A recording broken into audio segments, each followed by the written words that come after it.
It's recording. Testing 1, 2, 3. Really? I was quiet, she said last time, so now I Yes. got my mouth really close, guys. So I was like 3 inches away before. Now I'm like 1.5 inches, 2 inches. So if I'm really loud, excuse me. You were not that close. It's all her last time. fault. Listen, sir. Okay, so this topic is what your mechanic wishes you knew before coming to the shop. And you kind of want to go off of why your mechanic looks annoyed when you bring in your own parts and the 200 diagnostic that saves you 4,000. Yeah, All right, you said you had a topic to run off I with do. that. Go for it. I do. Okay, let's Okay. hear it. So a customer friend of ours came in. He's yours too. You just didn't know. Been working on his car for, He's my friend too, and I didn't know. last 3 or 4 years. Okay. And then, so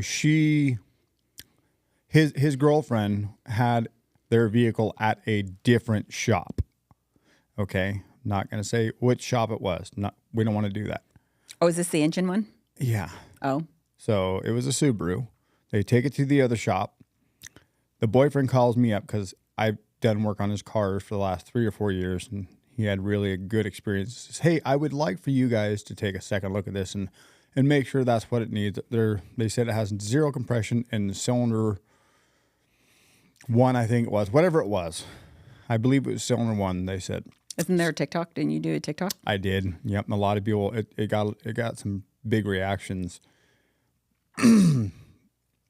He brought it to me. I says, hey, okay, we're going to charge a testing fee. It's a level 1, $200. So At the time of this recording. yeah. At the what? I said, at the time of this recording, you listed out a price. Oh yeah. So the diagnostic fee, I charged him $200 to diagnose, verify, give a second opinion of what's going on with the car. Does it need an engine or does it not need an engine? So I get it in, start running some tests, and I find out it's like, well, somebody just put coils in here and I compression tested it. They said it had 0 compression, cylinder 1. I compression tested it. It's at what it's supposed to have. All cylinders were 150, 155. So within, 5% of each other. It ended up being a bad coil. But why do you want what? I guess my thing is what made them say it was a bad engine and had 0 compression in that cylinder 1? And they're a good, well-known shop. Like I said, I'm not going to state who it was. But when he brought it to me and I gave him, honest data and told him it doesn't need an engine, it was just a coil pack. Supposedly the other shop replaced 3 months ago. And then they brought it back and said, no, it's not a coil this time. It's definitely an engine. So there was like 2 hard facts they had given them that said, yes, it needs a motor for sure. No, it's not just a coil to be replaced. Did you find out if they charge them diagnostic or they're just replacing the parts guessing? Because remember, we had this conversation on one of the podcasts that the industry has become a lot of parts changers and not diagnosticians, to where they're actually trying to find the root cause. They're going, here's your big broad picture, and I'm just going to throw parts at it until something sticks. And also my mind goes to, because yes, it might be a well-known shop maybe in terms that they have multiple locations, but also I think that, how do I say this? The outside perception of the visibility of that shop is it's going to be a good place to take my vehicle because it looks nice and pretty. Yeah. And when internally they might not be running as pretty as they look on the outside. Yeah. And so people, maybe a lot of trust, especially in one of those locations where there's going to be higher end clientele, to where they think, that higher end clientele, that's a nice place. It looks clean. It looks decent. I can spend my good earned dollars here because of the perception of what I'm seeing from the outside. But internally, they don't understand versus what's going on the back end, right? Yeah, I guess my brain took off on a rant right now because it really irritated me, right? Yeah. No, I totally get it. Like smoke's coming out of my ears talking But about it. they took advantage, Yeah. willingly or not, And us, of that person. and us as the industry as a whole, not just me and Joe Schmo or so and so and so and so and so and so. We're all on one level playing field. Let's live there. Let's be equal. Let's treat everybody kindly, honestly, with dignity, morals. And that didn't happen there.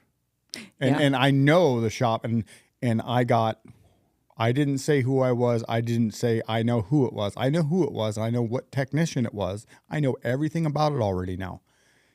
And that's, I like I said, I don't want to say anything about it outside of that I know. But from what I found out, it was an older princess technician that just doesn't like to do hard things, only does what he wants to do. But are they flat rate? Because that could be a whole rabbit hole too.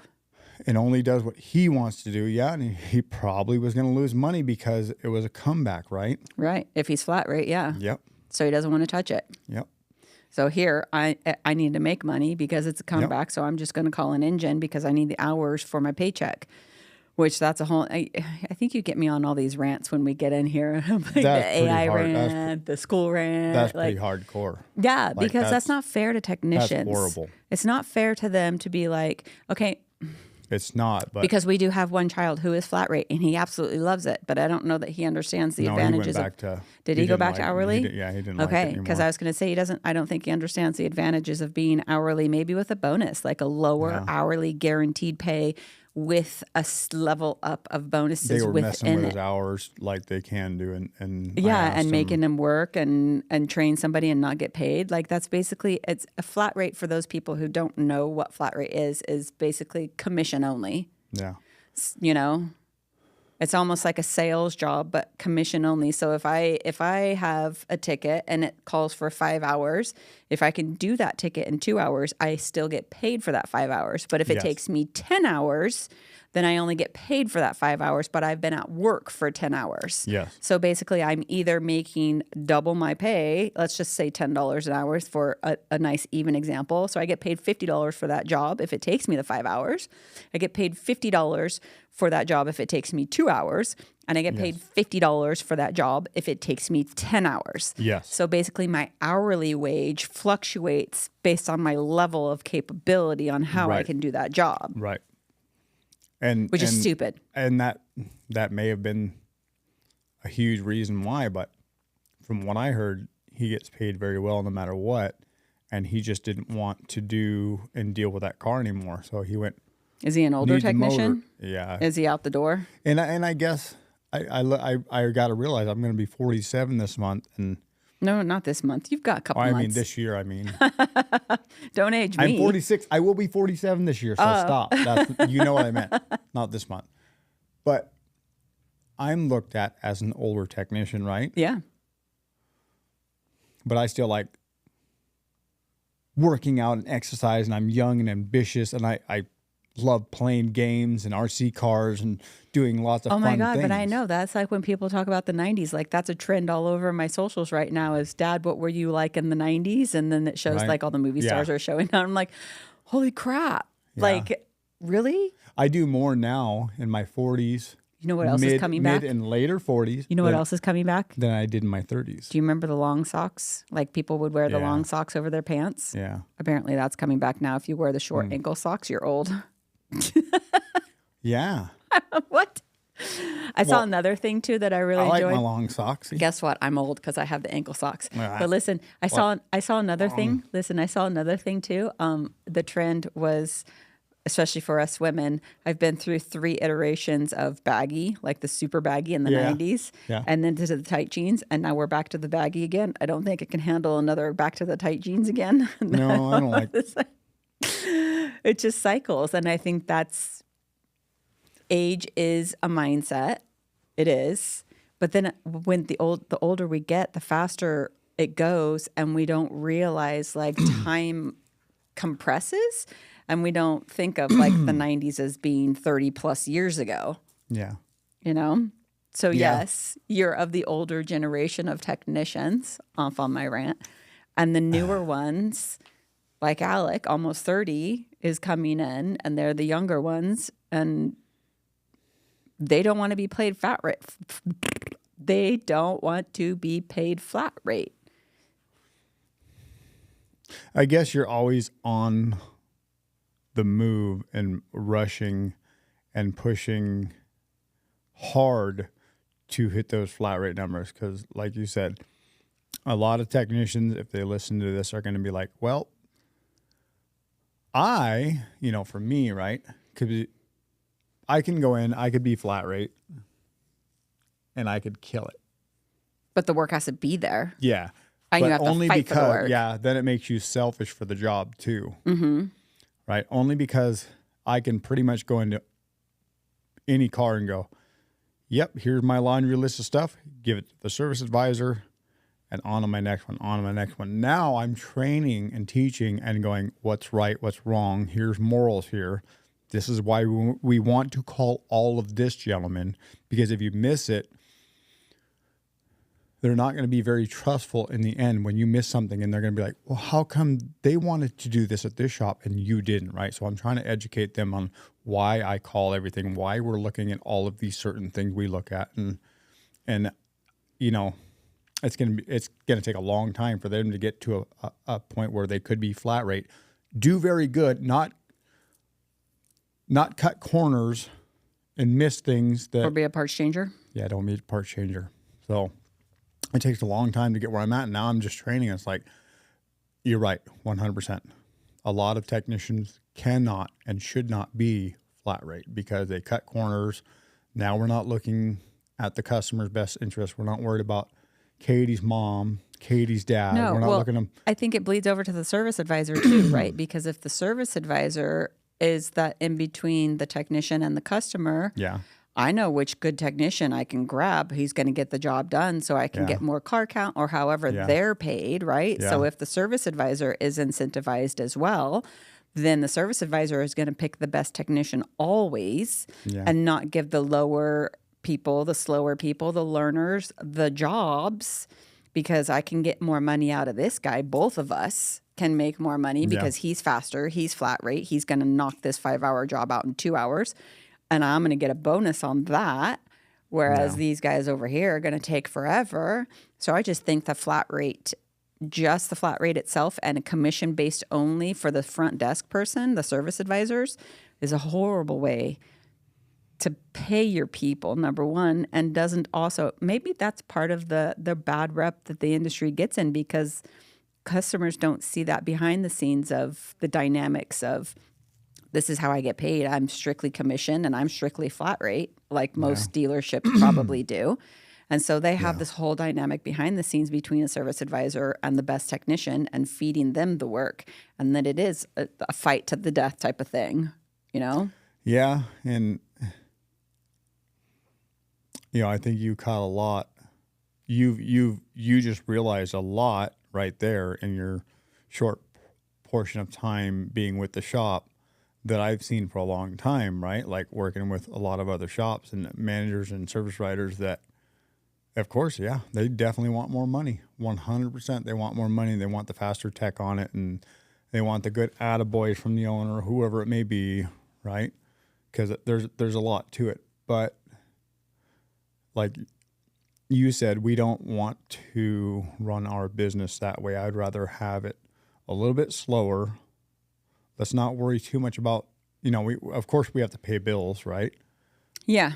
There's KPIs that people need to be hitting because it's a business, and we have to feed families, right? Yeah. And we are in business to make money, not to lose money. Right. But I don't know, that's a really touchy, hard subject itself, because I would rather have quality work, good craftsmanship work that's going out, and know we're doing it for a good, wholesome reason, that we're taking care of these cars, we're helping the people stay safe. And if we're not doing that, if that's not our main objective, the money's there. There's enough work on every car. There's so much work I on know. every car that Even needs on to my be done. brand new car. Even brand doesn't matter. There's Stupid more Kia. than enough work that every car needs to not be shady. Totally. So But also, that goes back to the reputation of the consumer. Again, I've been in the industry for 30 years with you side by side. Yeah. Whether or not when you speak, I hear Charlie Brown's teacher or I'm actually listening, I have learned a lot by osmosis. And and there's still a lot of things that you know that I don't, that I'm like, are you for reals right now? Like that has to be a thing on my car? Like why? So for somebody who's been around the industry to not understand everything that the technician understands, you have to see that too as somebody who's never been in the industry coming in thinking, well, they're just trying to sell me something or upsell me or tell me I need something done on my car when I really don't need that done on my car because my car's been running fine until this guy says, but they don't know. yeah. When we came to this shop, having said that, Dan, one of our guys that we do a big fleet for, he said, him and Jeff both said, Rex was in our spot. And they said, Rex said something on one of our trucks and we didn't listen to him. And it cost us a huge chunk of money in a couple trucks because we weren't listening to Rex. So then they started doing everything I had recommended because of what happened with them and Rex. And we're like, yeah, we've learned to listen to the mechanic when he says something now. So that can, Yeah, no, I guess totally. maybe they had to learn, right? Like you learn, I got to break it to fix it. Yeah. But yeah, I mean, absolutely. We can go back to that one instance where they didn't want to pay for the $200 diagnostic fee. And we're like, fine, we'll replace your part what you think it is. And then they got left stranded in another state on vacation because they didn't pay the $200 diagnostic fee to find out that's not really what it was. Right. But you were so insistent to not want to pay that and that you knew it was this part when it wasn't this part. Right. And then we're still the jerks, right? Yes. You still get that. Well, it's like the engine over a coil pack. Like, they had just done coil packs, so I think that's why the wife was like, well, no, we just did coil packs 3 months ago. It wouldn't be the coil pack. And they said they looked at that because they just replaced them and it wasn't the coil pack. And I'm like, It was a Temu coil pack, huh? I'm like, oh my God, it was a coil pack. And I proved it and showed data and showed everything I did with the compression and everything. And then I showed with scan data, and then I showed with like manual showing, like the cylinder's jumping. It's jumping misfires when I changed the coil pack, and I showed it with the scan data, and it showed the misfires now here and not on cylinder one where they showed low compression and I showed perfect compression.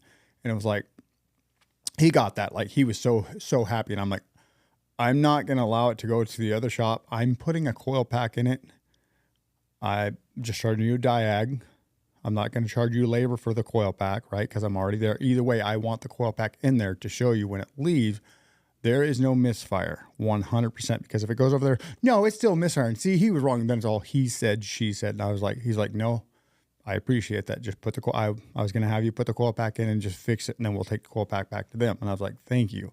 He understood what was going to happen. Well, yeah, it was the whole he said, she said type of thing because you guys love being right. You guys in general, the industry. I mean, everybody does, right? It's not just you guys, but like I've seen it. It's very prevalent in this industry to where, oh, I figured this out and it's been to 3 other shops. I win type of thing, you know? So it's a he said, she said. And this was like, no, I know, but like I can see where it would be a finger pointing because I have to be right. Finger pointing, right. Mm-hmm.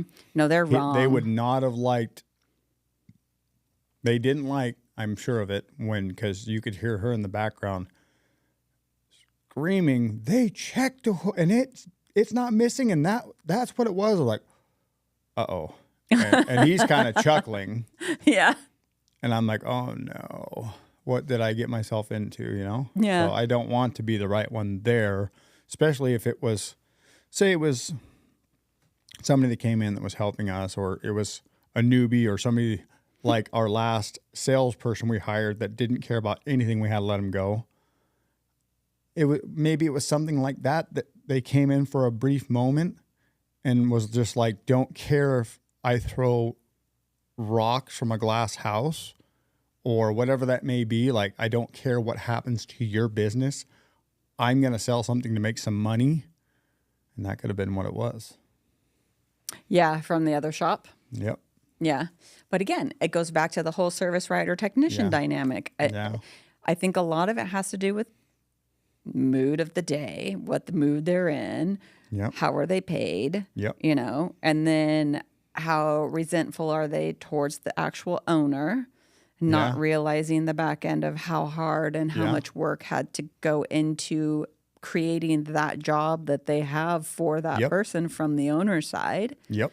You know, so isn't it time for the owner to be able to like sit back and relax because they've been working 16 to 18 hours a day for the last 8 years or whatever. And that's why I won't say anything about this other shop, because it may have been the salesperson pushing this issue or whatever it may have been. And they, you know, like we had to let so-and-so go because that was this person. And we caught it early enough to like, nope, this person is not going to work well.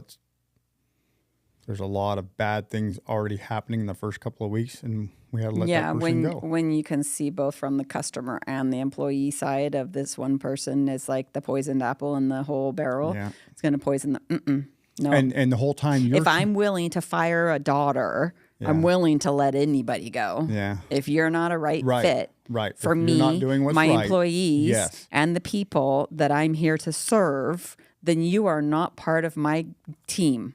I don't mean to be rude, but like Gary Vayner says, the worst thing you can do is have a piece of shit on your team and allow it to affect the whole crew. Totally. Mm-hmm. Get rid of them. It's not worth it. No. Right? It's not. Now, I thought of that. I said, what if they're trainable? But I guess that goes back to that situation we just dealt with. Like you and I and Gage, we were all giving him rides, helping him out, feeding him and helping him. And that person, I shouldn't say he or she, my bad. But, you know, it goes to show that person was not a good person. And we weren't going to change or help that person. No matter what we did. No, you can't martyr yourself or, you know, put yourself in the people pleaser position to hope that person, it's like family members we have, you know? I mean, how many chances are you going to give that family member to clean up and they don't? Yep. And then at what point do you just totally walk away and pray to God that they make it out of whatever they're going to make it out of or whatever? Yeah. Or do you continue to help, you know, and enable? And there's a fine line. Yep. Fine line for that one, because that was my dark days, was me and a kid. Right. Right. Was I trying to help or was I enabling, and how far can I take it, and how, like, that's a whole nother soapbox you can take me down. There's a fine line between actually trying to help rehabilitate this person and enabling.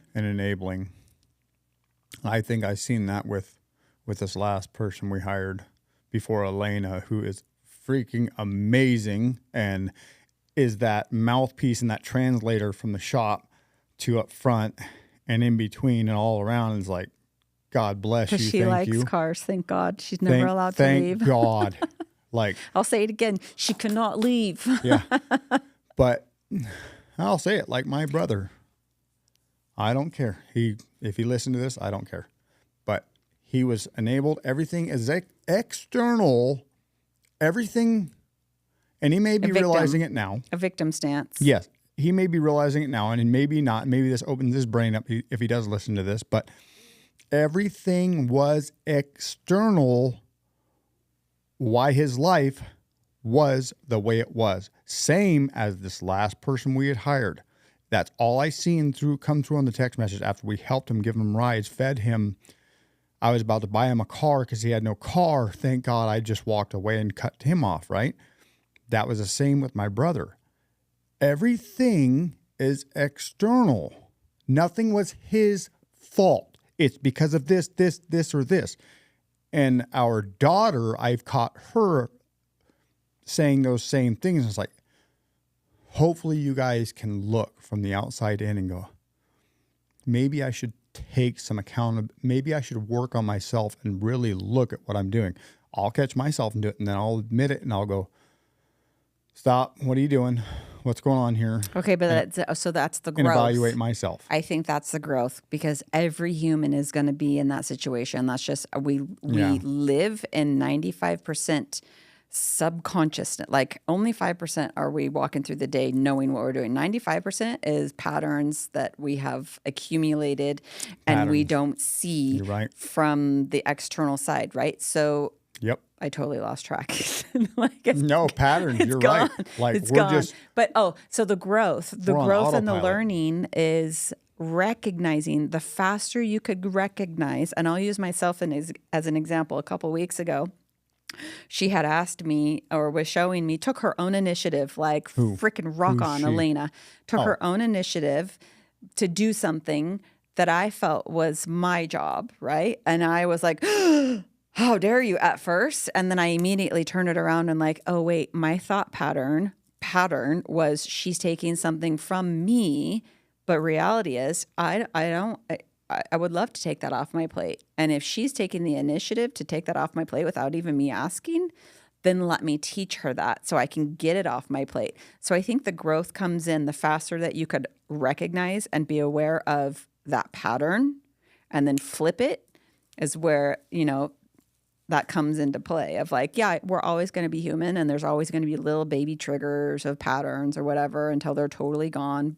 But when you stop, and the faster you're like, okay, that was a thing, and turn it around to why was that a thing, and that doesn't need to be a thing, that's where growth comes in. I don't know if I made sense there at all, but in my head, that totally makes sense. No. and like you said, patterns, right? Like humans work off of patterns. We get up, we go to work, we do our thing. Yeah, it's easier. That may be. Our brain is there to protect us. That's the only thing the brain is there to do. That's what it's designed to do, is to protect us. And I guess I took it personal and not as a pattern, because I opened myself up and was willing to help this person, just like I did my brother, right? Mm-hmm. A gazillion times. Mm-hmm. Like that. And the part in the back of my head says 7 times 77. Bro, it's been like a billion times 77s. I forgive you. I love you, but I'm walking away and you need to stay over there because I don't want you part of my life. I love you and I wish the best for you. I don't wish nothing negative, but I can't have you in my path of view if I want to keep creating better things. You've got to get rid of the rotten apple. Yes. Mm-hmm.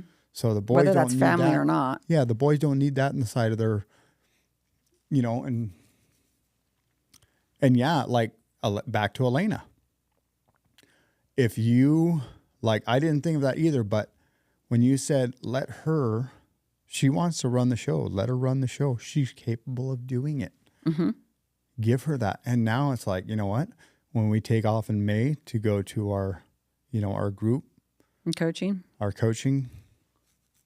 Like when I left and we had this other person in there, I was a big ball of stress. Now it's going to be like, yeah, she'll figure it out. Mm-hmm. I know she will. Like, she will. She takes initiative. It's amazing. She may have some questions of how I would do it or what I would do, but it's all going to be on her. And I know it will be taken care of in a safe, healthy manner. Mm-hmm. That's all that matters to me. Right. So, and she has permission to yell at the 80%? Kids. 95%. Oh, you mean the 80%? The 80% good, as good rule. As you? Yeah. Yeah. Yeah. Totally. And I'd say, like you just said, 90 to 95%, We live in our subconscious world. Like we don't even think about how the day is run. Yeah, she can do a lot better than 80%. Could you imagine if we actually ran off of our actual internal compass of who we truly are instead of in our patterns? Like how amazing people would truly be. Yeah. Yeah. Because I think that would be a cool world.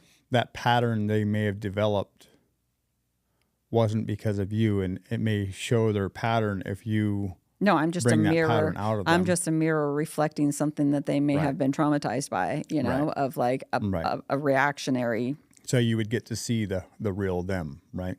Is that what you're saying? Mm-hmm. Right. Yeah. Okay, that was a good one. Yep. On to the next TikTok. Yep. There was a second one that I never got to, and maybe that's good that we didn't get to it.